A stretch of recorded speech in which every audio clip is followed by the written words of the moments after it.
You're listening to Cooper Talk. Welcome to Cooper Talk. I'm your host, Steve Cooper, and remember, I'm only as hip as my guests. I gotta tell you something, people. My guest today, I'm excited for because I'm a big fan of the band he's in. They're in the Rock and Roll Hall of Fame, and they're great. I've been listening to them since I was in college. And the other thing I love is his sideburns are always on point. I've had sideburns throughout the years. I'm blind in one eye, so I screw up the cutting and one that goes higher and lower. But his are always just perfect. And my guest from The Pretenders is Martin Chambers. How you doing, Martin? I'm pretty good, Steve. How are you? Hello, everyone. I got to ask you, so the sideburns, it fascinates me. They've always looked so good. Have you always been a sideburn guy? Yeah, I think it was, I'm from a farming community, which is in the west of England and on the Welsh borders. And I think from a young age, all the farmers had sideburns. And I think I was just trying to be grown up. But I was sent home from school once for growing a moustache. But as soon as I got it down, I've had a beard or sideburns ever since I was able to grow it.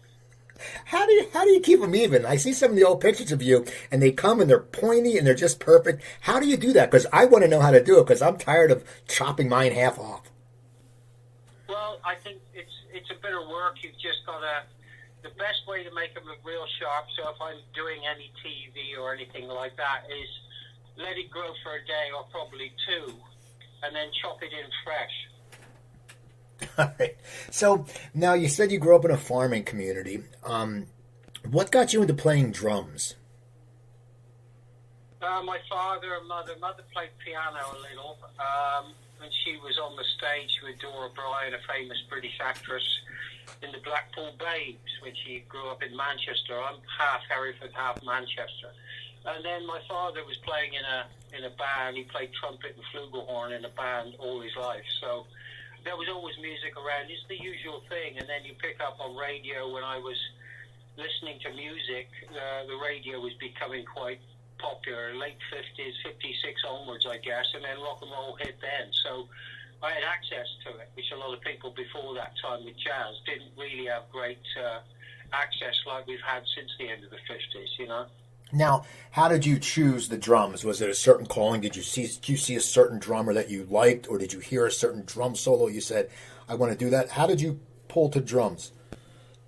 I never saw a drum solo and thought that's what I'd like to do. I mean, the truth of the matter is I lied. I was in the market house in Ross-on-Wye one evening when I was about 14, 15, overheard the local musicians in the corner talking about wanting to start a new band. And they were saying, we need to find a drummer. And I said, I can play the drums. So it was a lie. I'd never touched a drum kit, never seen a drum kit, apart from through the condensation on the window looking into a club in Ross where I saw my first bands playing in the late 60s, I guess. So this was when I was 15, so that would be about 1966, 67. So I always wanted to play guitar, you know, like all the kids did. So you told these guys you played the drums. Did they hire you? And then if they did you have to scramble to learn how to play them? I mean, it's just something you can't learn overnight. Drums are very hard. Well, it's a bit more basic than that. I mean, where are the drums? I didn't have any drums. The only person I knew with drums was the local Guy Buffin, who was Terence Griffin, and he played, or was to play some years later, at a band called Mott the Hoople. He was in what was it? Doc Thomas group, I think, or whatever. Early bands he was in, but he had a drum kit, a really good drum kit. So basically there was 2 snare drums, a bass drum, and a hi-hat is all I had for when we started rehearsing, and that was owned by a friend of the singer's cousin. And so I kind of put some felt under the snare on one of them and used that as a tom-tom. Didn't have a floor tom, just the bass drum, and played hi-hats and snare, mounted tom and bass drum for 2 weeks, and we did our first gig. I never found it a problem. I thought everybody could do it. Well, that's good. You've done it very well. I tried to play. My brother played the drums, and when I played, I couldn't. I don't know. I guess I wasn't coordinated enough, because people don't know it takes a lot of work. I mean, it's something that I guess if it comes naturally and it came natural to you, it's a little easier. Yeah, I think what it was, I listened to the radiogram, which we had in the lounge. I sat on the left-hand side of the sofa, on the arm of the sofa, put some pillows down to my right, and played along on the arm of the chair, much to the annoyance of my mother, but with knitting needles. So I kind of had rhythm there. Rhythm wasn't difficult. I never remember ever trying to play boom, da, boom, da, boom. You know, it was never a problem. I just played it. So with that in mind, the transference to a couple of snare drums and a bass drum and a hi-hat wasn't a problem at all. And then on my first gig, our PA blew up, and Pete over in Watts and Buffin, both of which are now deceased, unfortunately, those guys had their J4 Thames van outside when we played St Mary's Church Hall. This would have been in the summer of love, 67, and they brought in a PA, a Selmer PA, plugged it in, and I was already sitting on Buffy's drum kit. He lent me his drum kit for the first gig I ever played. It was like I was like a kid in a toy shop that night. Now you start playing. You're playing in this band. How did the Pretenders come about? What was the starting of Pretenders? I read somewhere that you were driving a car for a car service and you went to the guy's house, or how did that all happen? Well, it's very simple. I never wanted to be a driving instructor, but once I'd lived in a van for 2 years in London, getting nowhere at all. I've been in various lineups and bands, and I thought I've got to do some networking now, and I was getting a bit fed up of starving in the back of a van near the Nashville rooms in West Kensington. So I thought, well, go along to the labour exchange and find a job that comes with a car. If I had a car, at least on the weekends, I could get back to Hereford, I could get around London, and I got a job with the British School of Motoring and did a 2-3 week course in Sydney Street in London and got a car with a job. And it was because of that, and that's the reason I did it. I didn't do it to become a bloody driving instructor, as so many biographies have said. That's just nonsense. It was about me getting around to find out what was shaking. So you get it, and then from there, how do you end up joining the Pretenders? Because I had the car, I went back to Hereford one weekend, went to the local watering hole and met a guy called Andy Watt. Andy Watt was a cameraman who later did some work with the Pretenders on the road. But Andy said, Jimmy and Pete have been looking for you. They're living in my flat in Tufnell Park. And they're working with this girl that knows Johnny Rotten. So I thought, well, that's something. So I took his address. And funnily enough, of the whole of London, they were living about 400 or 500 yards away, the other side of the Camden Road. So I went over to see them, gave them my address, left my address with them. They were rehearsing, and then I think it was within a day or two then that I met Jim and Pete and stuff, and they talked about Jerry Mapplduff, who they were working with, not being committed to getting into a band. This is before Pretenders started. This is they recorded "Stop Your Sobbing" with Nick Lowe and "The Weight" as a B-side, but there was no name yet. This would have been summer '78. So they said, there's no commitment from Jerry. Do you want to join the band? To which I said yes. And then we started rehearsals. And then I think it was just before Christmas, maybe the end of November, they were releasing the single in January. And the record company wanted a name for the band. So I met them because I found them.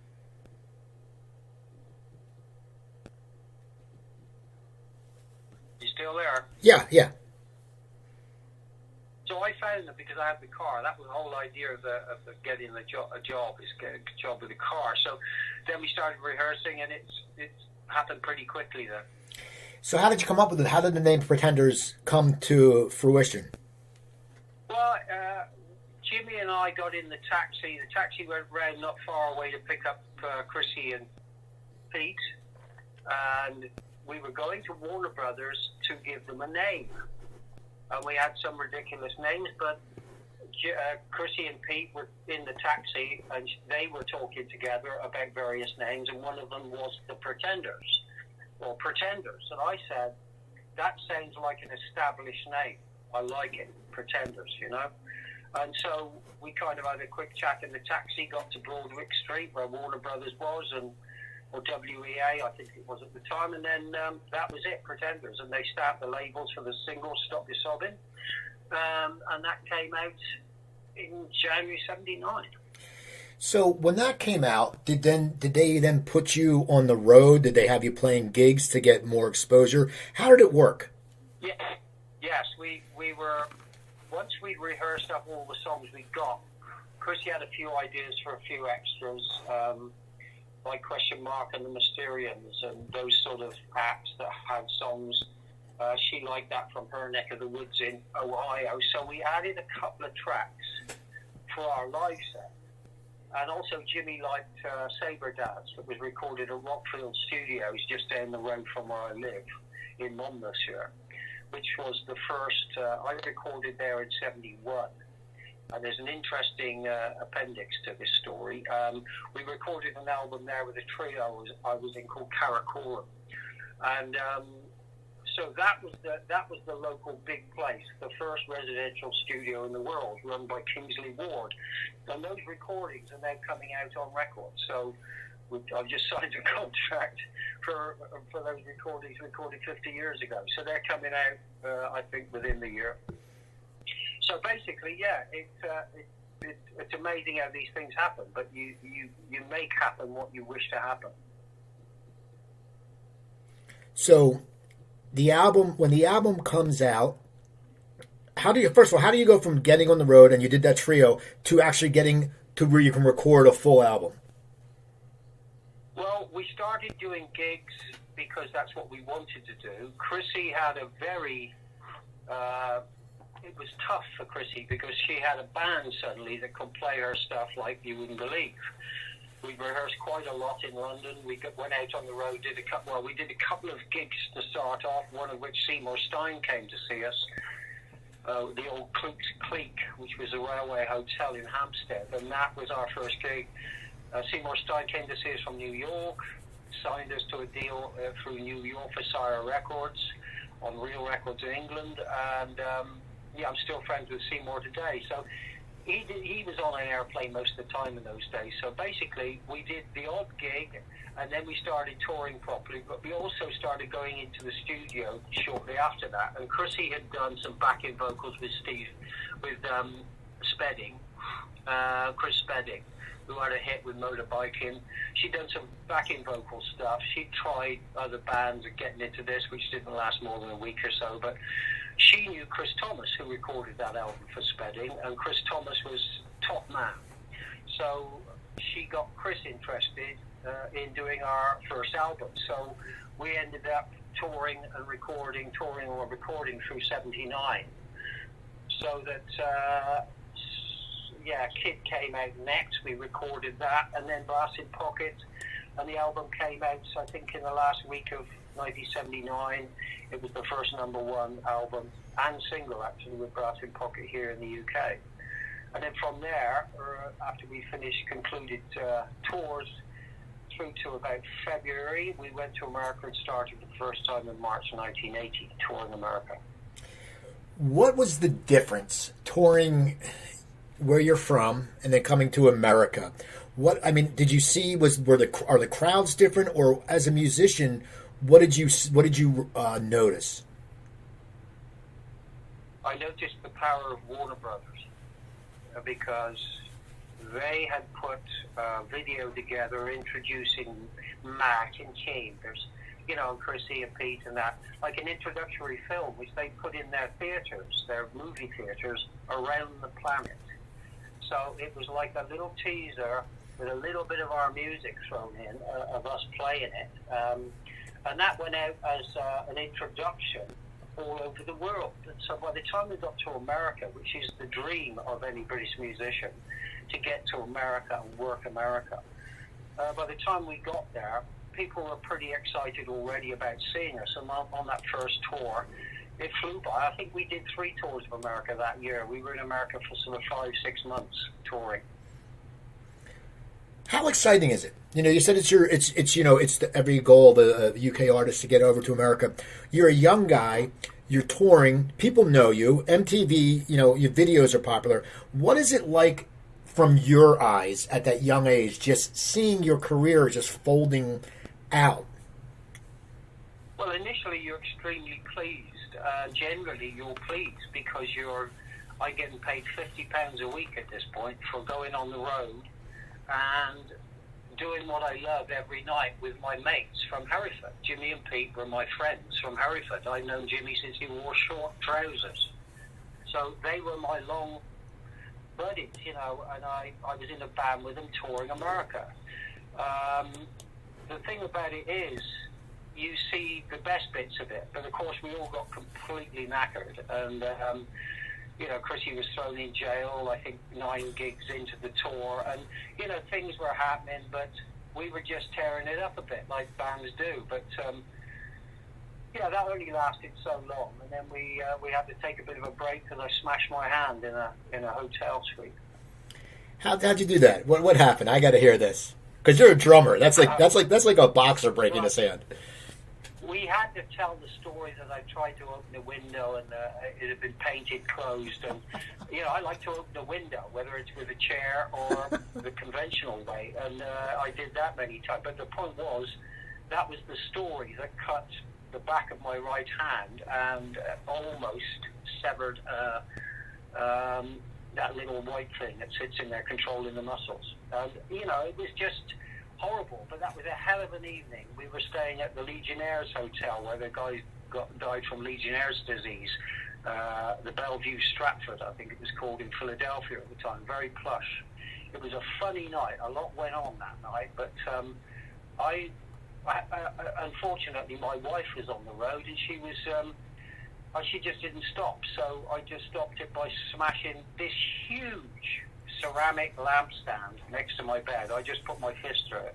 Unfortunately, it made rather a large scar, and that was the end of that tour. And sorry, Canada, because we were supposed to be touring some places in Canada too. And it was just we didn't notice it, but we were pretty damn tired. We've been hitting it pretty hard for over a year and touring and recording and a TV and all the rest of it. So the usual happened.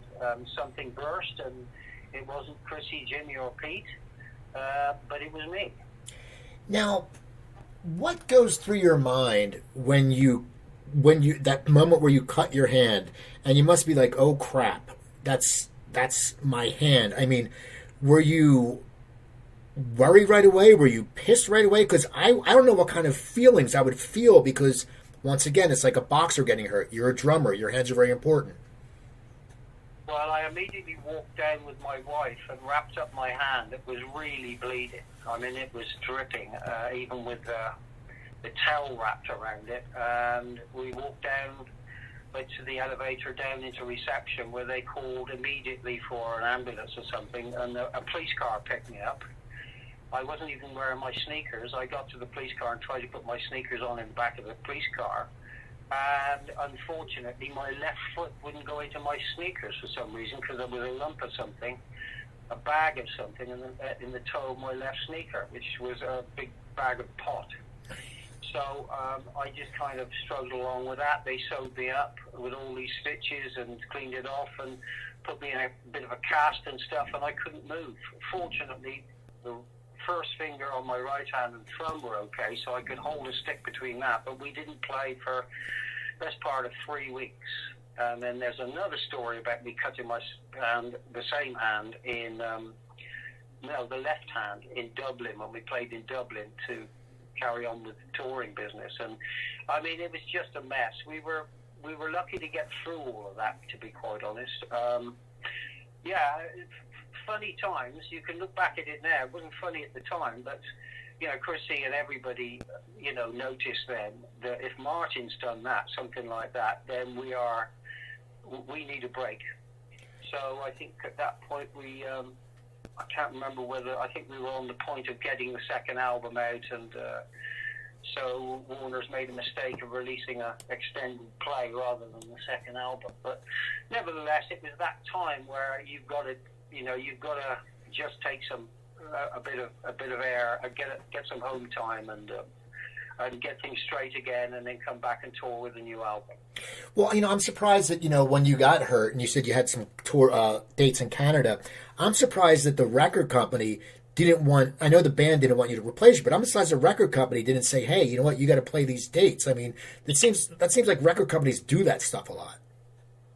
Well, yeah, the thing was, there's an interview on MTV where Peter and I do an interview, and Pete, God bless him, says, well, they can replace me, but they couldn't replace Martin. And I think it's that thing that goes on musically between Chrissy's right arm, the rhythm she pumps out from her right arm playing her guitar, and the way I play with that. Because I don't play with a bass player. I'm not a rhythm section kind of guy. I'm more a song player. So I've been told. And I think that was the point. If you got another drummer, it just doesn't sound right. As you can tell from, recent things. I mean, we wasn't on a lot of records recently because I just didn't want to go through the hassle of recording with Chrissy. It was just a pain in the ass. But we eventually got one done. Getting on for 2 years ago now. We put down an album with Stephen Street producing at Rack Studios in London. It was a joy to do. The rehearsals were a pain in the ass as usual. Because Chrissy never understands what I'm doing, trying to get my muscle memories and all my bits together ready to record. But nevertheless, without any proper rehearsal for me, apart from learning the arrangements that get changed in the studio. Anyway, I finished that album in barely 4 days. Now, as the band's getting bigger, first of all, do you remember the first time you heard a Pretender song on the radio? Because it's always fascinating that most people remember exactly what had happened. Some people don't. But do you remember the first time you heard you playing drums on the radio on a Pretender song? Not really, because I think when that happened with Sobbin, it wasn't me playing the drums, it was Jerry McElduff, because it was the single being played. And then Kid came out, and it was from then on. It was just, there we are. So, and also we were so busy, then you come to America where there's 1,000 FM channels, and there's all sorts of stuff going on, and you heard it. I think it was just the fact we were extremely busy. When we weren't busy, we were still busy. Now, as a band, the first album does good. People really like it. It's a great album. Did you, as a band, do you guys feel the pressure to come out with a second album that's better? I mean, what goes through the minds when you're creating, knowing that, of course you want to do better, but what went through your guys' minds? I mean, how did you start getting ready for the second album? Well, it was difficult because we've been working so hard anyway, and of course Chrissy being the main songwriter, and she'd become a great writing team with Jimmy, and it was the pressure of coming up with, you have your whole life to record to write the first album, and you've got like 6 months to do the second one. It's the usual thing, the industry calls it the difficult second album, and that's usually the reason, and we had climbed a pretty big mountain, especially Chrissy, because she always had to look at the fretboard as she was singing. She was fronting a band, so it was a very steep learning curve for Chrissy, and she had a lot of pressure on her, and Jimmy and her put things together. We, again, a lot of rehearsing once they got the basic ideas.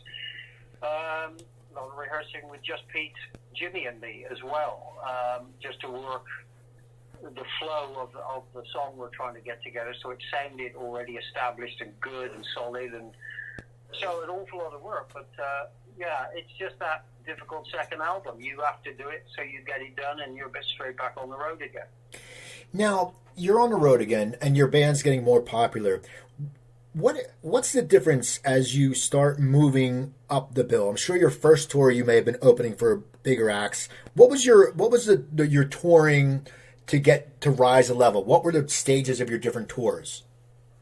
Well, we were used to headlining because we played the clubs. I mean, the record company paid for big support. We had our lighting truck, we had all our equipment in a truck, we had a bus for the crew, we had a bus for us. That cost a lot of money, and we didn't make any money for the first year or two.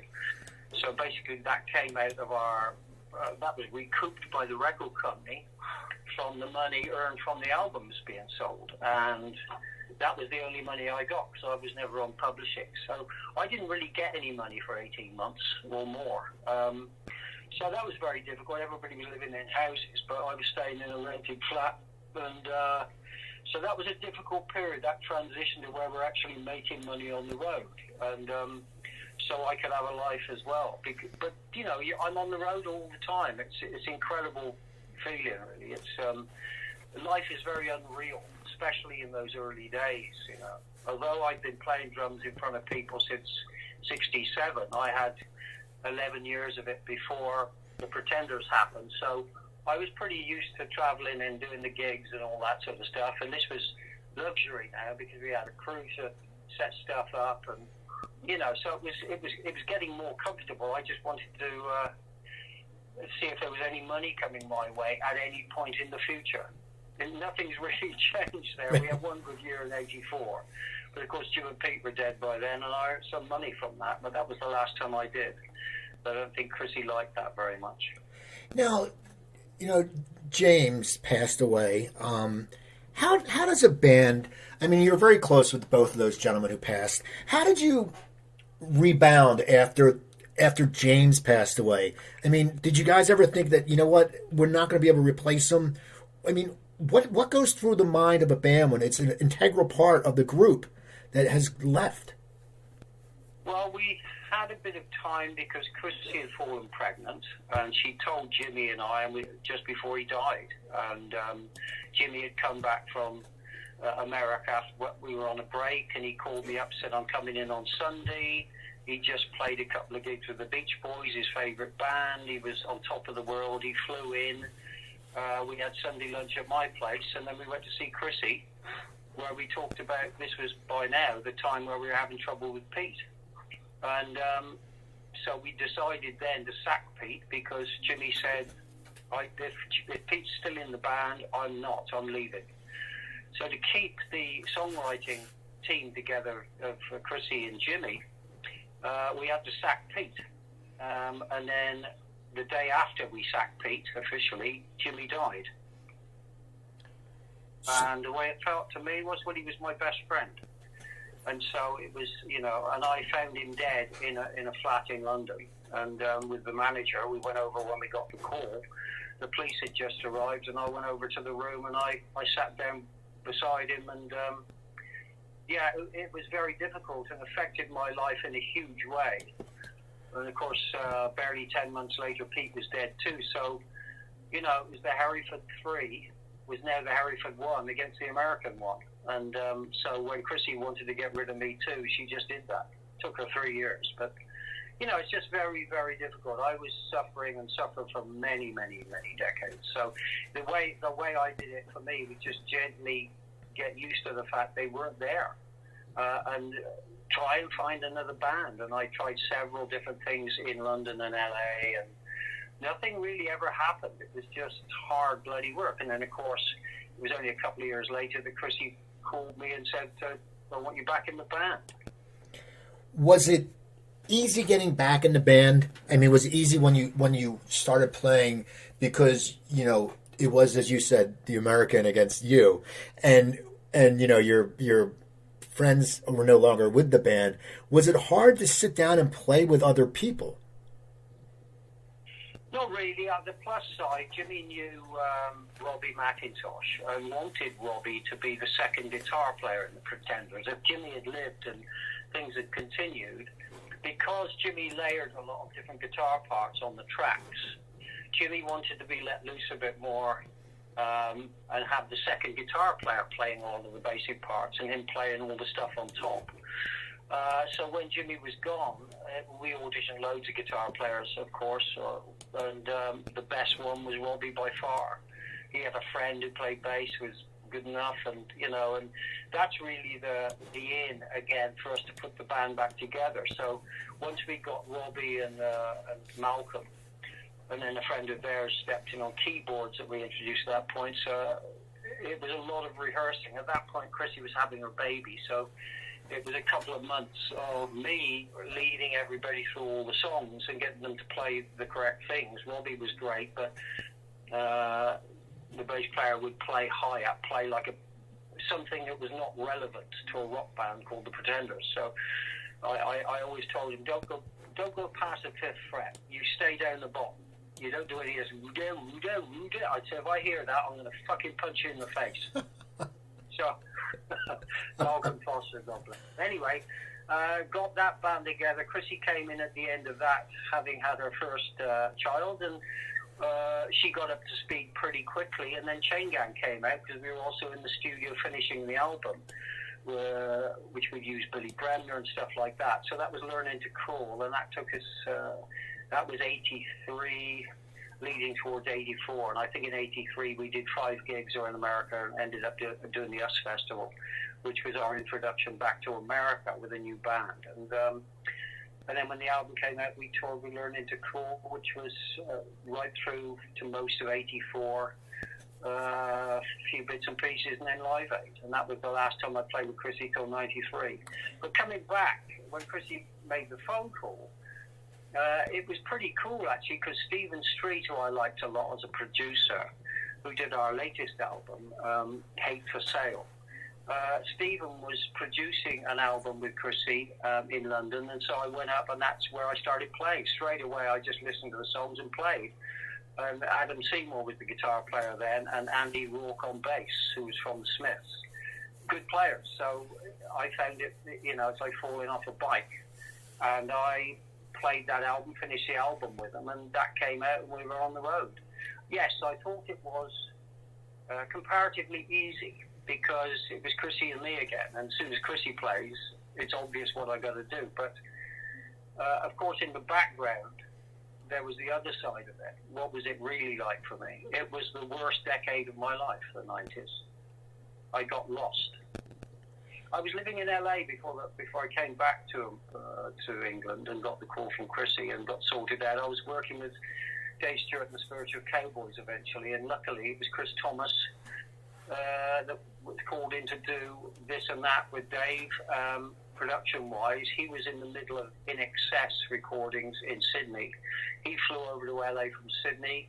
He called me saying they were going to be in the studio up in Encino, and I popped over one day, and suddenly I was in the Dave Stewart Spiritual Cowboys, and we did that for 2 years. And then that took me from 91 to 93, which is when I got the call from Chrissy. But really, what I was in LA, Los Angeles, I got hopelessly lost. And like any problem with drinking or drugs, when you're lost, you can't get anywhere until you know you're lost. You can't give up any drugs or alcohol until you realize you're an alcoholic, And that's the worst thing about being lost, is you don't know you're lost. But the 90s was terrible, taking too many drugs too regularly, never on the road. Always fit for work, but gradually getting into a wallow of the black dog and just drugs, and it was then, and it took till 2009 until I got out of that. So I was in there for, 14 years or something. It was hard, very hard, and all the time adjusting to the loss of Jim and Pete, and having new members on stage where I looked across to Pete and there was Malcolm, and I looked across to Jimmy and there was Robbie McIntosh. Good players, but they didn't deserve to wear Pretender t-shirts. You know what I mean? It was like there was a certain resentment, which we've mentioned before, about them becoming Pretenders members and wearing the gear and all the rest of it. And it just felt really hard work in lots of emotional areas, and which you have to deal with. And luckily, I came through it, because I moved out of London in 2009 and came to the countryside to get some space, and there's no dealers living near me. Right.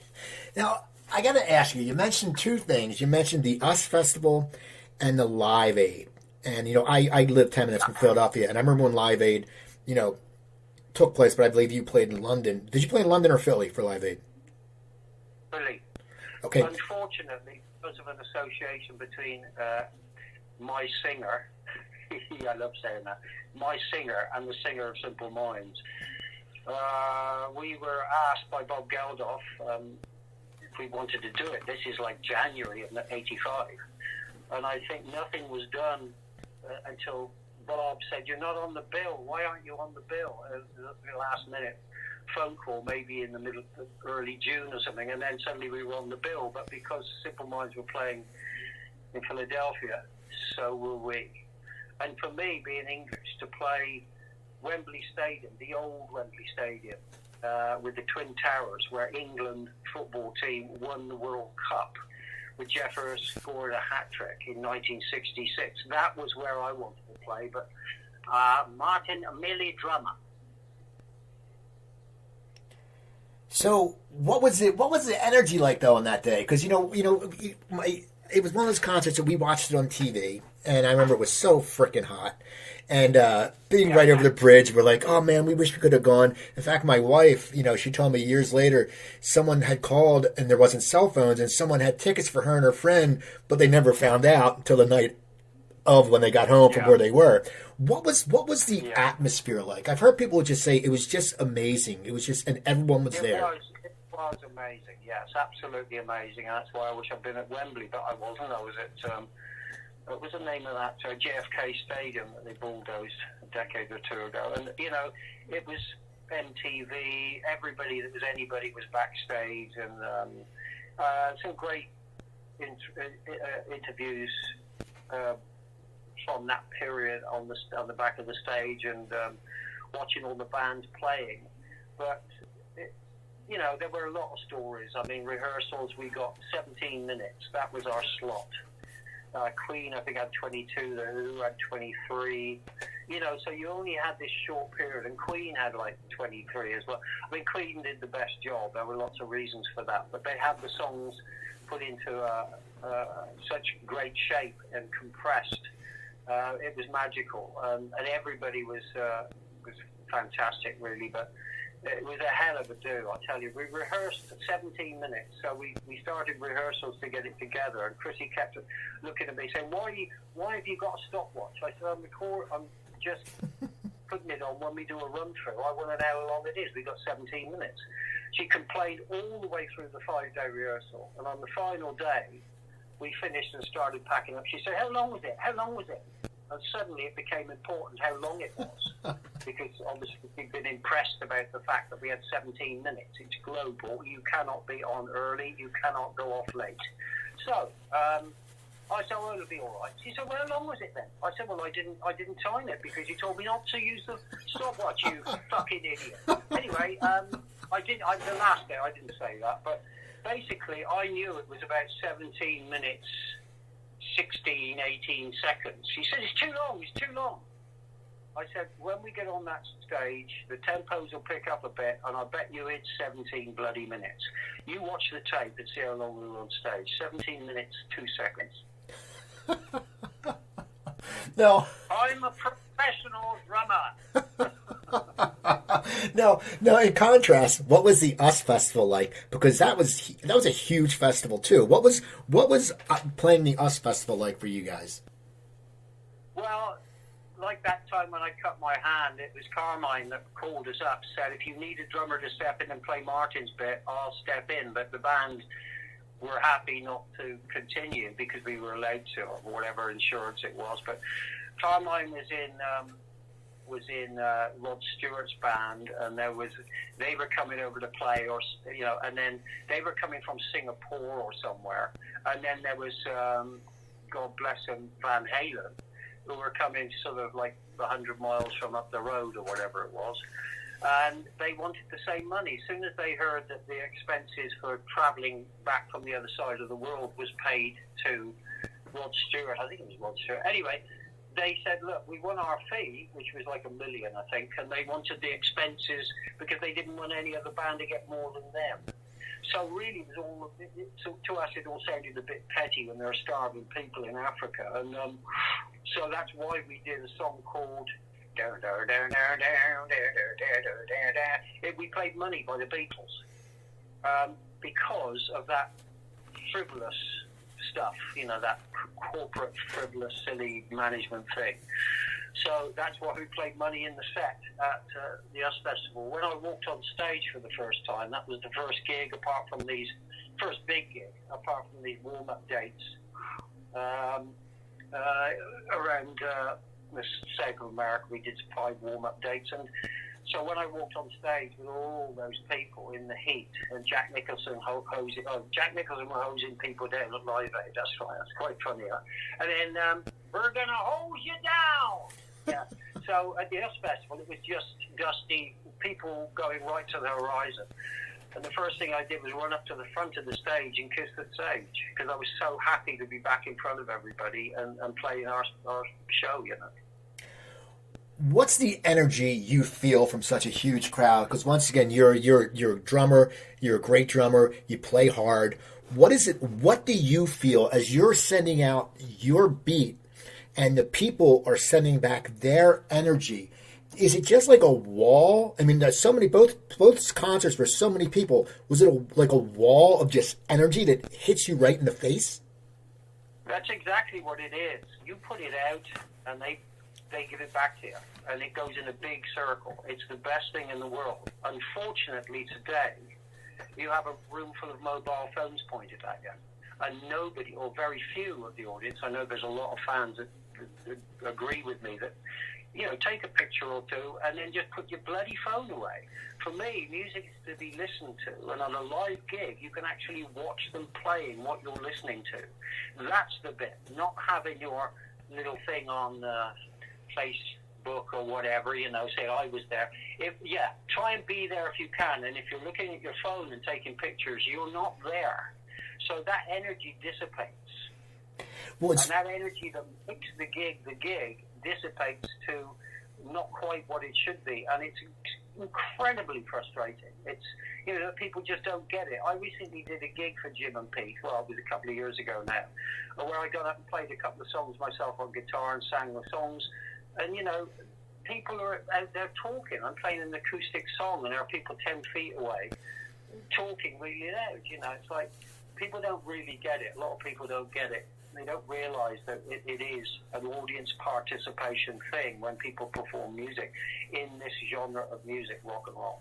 Well, it's funny because I was at a concert, and two things, you know, I go to a lot of concerts, well, I did, and that happened the one time I saw a lady. It was at a place in Camden called the BB&T Pavilion. I believe you guys were scheduled to play there past summer. And It pissed me off so much because this lady was sitting there and she has her iPad or whatever, and she's filming the concert. And my whole time I'm thinking, you're missing the concert because it's not the same seeing it through a little screen. And secondly, I know you're never going to listen to it again because it's just, it irritates you. And I never, you know, as a musician, it must really piss you off because, you know, you see cameras and you're right. It's like I go to concerts to enjoy it. I mean, I might take a picture. Hey, I just saw, you know, the Pretenders. I'll take a picture of the stage. Then I don't sit there and stay on my phone at all. Yeah, and I guess through the 90s when people got their phones and up to date, it really hasn't been the same, but especially now after this period of time with the COVID-19 virus, I think that the world really will not be the same. I'm getting my inoculation on Thursday in 2 days' time because I'm an old boy now. I'm nearly 70. And the thing is, you know, I feel like a kid, but I'll get that. I'll be comparatively immune to it, and it'll be like a booster jab every thing. Most people have flu jabs these days in this country. I never have until January this year. Or was it December of last year? I had a flu jab for the first time because I like my immune system to work. Exactly. Eat healthily. You know, I'm 154 pounds. I'm in great shape, the barn, and I'm active all the time in the middle of the countryside. So I don't really see many people, and I'm quite happy doing that. I got friends I call on the phone now and again. You know, it's just a period, I believe, that, you know, things will not be the same. We're shifting into a very dangerous time for this planet. I see it here in my 11 years that I've lived here, the deterioration of species around me. Little owls are no longer here, spotted flycatchers are no longer here, redstarts are no longer here. I love the bird community. And it's you know, you feel that commercial pull coming right to the heart of England, and it's very sad, very sad. So overall, I'm not too optimistic about the immediate future. I do hope because we have a new album along with, I know Neil Young's got Colorado, and it would be nice for us to go out with Neil Young. That's what I'd like to do. But of course, every band in the world, maybe next year, will be trying to get on the road. And so it's going to be very difficult, whatever happens. No. So it would be nice to do some more gigs. Whether it happens or not, who knows? Do you miss the road? I mean, because you've been on the road a lot. I mean, as a musician, first of all, how did you make the transition when you guys had a tour and then they said, well, it's COVID? And of course, no one knew how long it was going to be. I mean, I didn't think it was going to be a year. No way in hell. But as a musician, did you think, okay, well, maybe we're going to get to play? I mean, how have you adjusted to it? Because that's what you do, man. You're a drummer.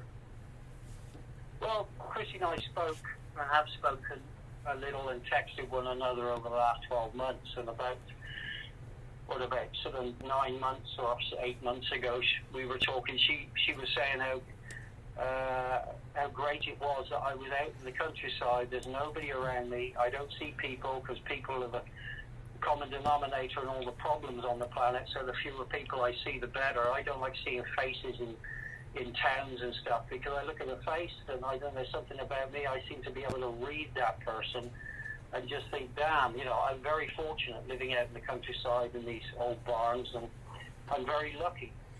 But, that's what I chose. I was talking to Chrissy and said, well, I chose this because, if you want to get a bit more technical, we are living in the 6th extinction, and the human being is one of those species on that list of extinction. So that's real. That's the reality of it. There are going to be a lot of species die before us, but nevertheless, we're on the list. I won't go on about that anymore, my private thoughts on it, but basically, it ain't going to be the same. It isn't, and hopefully we'll be able to acclimate and then adjust. Well, if it's at all possible that we get back on the road again, I'm sure we will, but it would be nice to do something. And so I said to Chrissy, well, the album came out in July last year, so by the time we get on the road, it'll be over a year. We can play most of the new album, because at least the audience will know the songs. Right. Now, what are your, and this is probably such a hard question because it's, you've been playing for so long. What are your top 3 Pretender songs you like to play live? You personally, on the drums, and just that you really feel like you're kicking ass and you're just enjoying it. Yeah, that was when I was doing an interview with Chrissy and Iggy Pop and things. I can't remember, it was a VH1 special or something. And it's a difficult one to answer. What is great about what I do, and where I came from as a drummer, I worked in a big dance band for a year, leading brass sections, and so where you have to lead the band. The drummer leads it. You watch any big band drummer, and that's the center of it all, apart from all the top line. I mean, driving it along. So I did blues music for years. I did progressive rock for years. And so when we came to play in the 5/4s and the 7/4s, she didn't know it was 5/4, 7/4, but as a musician, I knew it was, and we had to do that. So it's a diversity of music. And that's what's enjoyable, because you're not just playing 1, 2, 3, 4, 1, 2, 3, 4, see you in the middle 8. It's, like punk, which, okay, there's some great punk songs and great, that's it. But generally, in terms of tempo and musicianship, it wasn't enough for me. So when I got in with Chrissy and the songs, same as Pete and Jimmy, it was just great, because they're reggae, they're ballads, they're, small, little, lightweight things, and heavy rock. But, of course, as you kind of mentioned in your question, it is good to get down and get heavy and bang, doing the weight and precious and up the neck and, these kind of songs. Like, I've always wanted to play an instrumental. Which bands play instrumental live today? What bands? I've always wanted to play Space Invader. We haven't played that since, I think we did it a couple of times live in 80, 81 maybe, but Chris's part on that track is really good. So I'd love to play Space Invaders again, but there's so many songs, new and old, and on this new album there's some great songs. Loving New York City, and God knows what. Just great songs to play. So it's the diversity of it, but there's nothing like a good old-fashioned bash, like a rocker, real good like the Wait. The Wait just moves along so quick, it's just great. Now, you came out with that album. You said it would be a year in July. What have you seen change about the music business? Because you guys were there in the beginning. You were there when videos were just becoming huge. Now a video doesn't nearly have the budget anymore. What have you noticed change about the record industry? And is it promising to you, or does it worry you? Well, I would have thought, there hasn't been any sort of leading movement of music, new music, since punk in the 70s, really, and grunge and all that. It's all that. Something happens when the world goes bad. So I'm hoping to hear something new. I don't know what it would be, but something new rather than this music gets turfed out now. There's a lot of great music out there. There's no doubt about that, but it's what you hear on the radios, the popular radio programs, but there's a lot of imagination, a lot of great young players, and people like Box these days, and they just put a vocal on top of a box full of noise. And if the song's good, great. There's been a lot of songs done that way that are great songs, but it is down to the songs. And when it comes to a rock band or whatever performing live, that's the top of the pile. For me, I love reggae bands and jazz. I mean, jazz is far out. So it's the variation in the music that satisfies me. Playing Private Life, which is a reggae song that was done by Grace Jones with those magic guys on bass and drums, and and it's just it's difficult to describe, but basically the variation of the music we play is more than enough for me, and I've played all sorts of music. So, and also I've made albums for all different people. I made the last Razorlight record, an English band. I've made records with Dave Stewart and on this and that, and I'm currently writing. I've been writing for the last 2 years pretty much to do my own album, because why not? Everybody else can do it, so why don't I make a record? Because I play guitar and a piano a bit, and I've got like 70 odd songs. So the future is always the bit for me. And I'll do a record. I'll finish the book and see if I can get that out somehow. But everybody's interested in the singer. They're not really interested in the drummer. Somebody told me from St. Martin's Press in New York, every musician and his dog has had a book out in the last 20 years, and they didn't seem very optimistic about my story. But I'll finish it and I'll send it to them and say, is there a book here, and see what they say. Well, I got lots to do, and I've got the time to do it now, but I'm building a great deal as well here at the barn. I'm running out of money, because the only money I earn is on the road, so the future is uncertain. Well, I hope everything works out, and it will. And it's great. I got a question. It always does. I've been in lots of tight spots, man, and what's the worst that can happen? Exactly. I've waited. Before we go, I just got to ask you, what was it like getting inducted to the Rock and Roll Hall of Fame? Well, that was important for me, so I could do in an emotional sense. I could make a very big wave goodbye to Jim and Pete and collect their awards on their behalf. And so when it came around, we'd done the opening of the Rock and Roll Hall of Fame, which was amazing. Anybody was on that bill. And we were invited, and we were lucky enough to be able to play 3 songs. One of them was Needle in the Damage done by Neil Young, and then 2 of our own, and that was great. So I thought there was something in the pipeline. And I did say to our manager, Gail Coulson, at the time, I did say that, I know Chrissy probably won't want to do it, but I do. And that was the reason. I wanted to do it to help wave goodbye to my friends finally.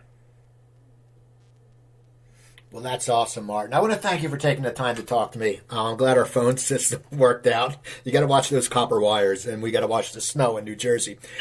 But okay, thank you, Steve. Thanks very much, Steve, and thank you to everybody who's listened to this.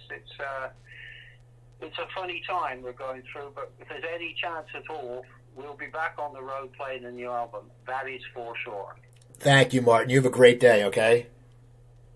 Okay, thanks very much, Steve. See you, everybody. Okay, people, that's Martin Chambers from Pretenders. Check them out on Twitter. Check out the Pretenders on their website. Listen to their music. They're a great band. Go to my website, coopertalk.net. You can find over 830 episodes. Email me, cooper@coopertalk.net. Twitter @CooperTalk. Instagram @CooperTalk1. Remember, I'm Steve Cooper. I'm only as hip as my guests. Don't forget, drink your water, eat your vegetables, take your vitamins, and I'll talk to you next time.